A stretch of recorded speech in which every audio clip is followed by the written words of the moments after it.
High guys, welcome back to ফেরারি মন। এই ভিডিওটা হচ্ছে আমাদের পাঁশকুড়ার রেলপুলের কাছে। পাঁশকুড়ার বর্তমান সিচুয়েশান ঠিক কী সেটা বোধহয় নিউজ চ্যানেলগুলোর দৌলতে আর আমাদের কারোই জানতে বাকি নেই। 2021 সালে আমরা যে বন্যাটা ফেস করেছি, মোটামুটি সবারই অভিজ্ঞতা আছে।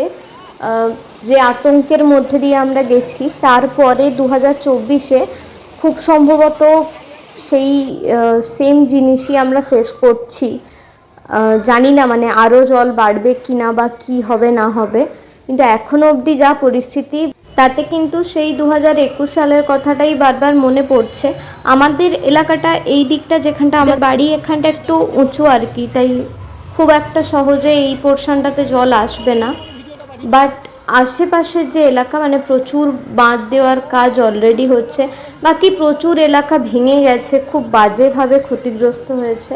একটা বিশাল অংশ পুরো জলের নিচে আছে।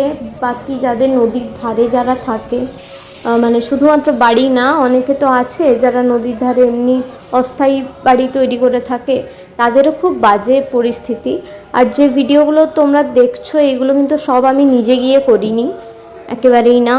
আমি বিভিন্ন জায়গা থেকে পেয়েছি, সেগুলো তোমাদের সাথে শেয়ার করে দিলাম যাতে তোমরাও সচেতন থাকতে পারো। সবাই খুব সাবধানে থেকো, ভালো থেকো। বাকি নতুন আপডেট কি আছে না আছে সেগুলো আমি তোমাদের সাথে শেয়ার করতে থাকবো। আর সবাই সাবধানে থেকো, সচেতন থেকো।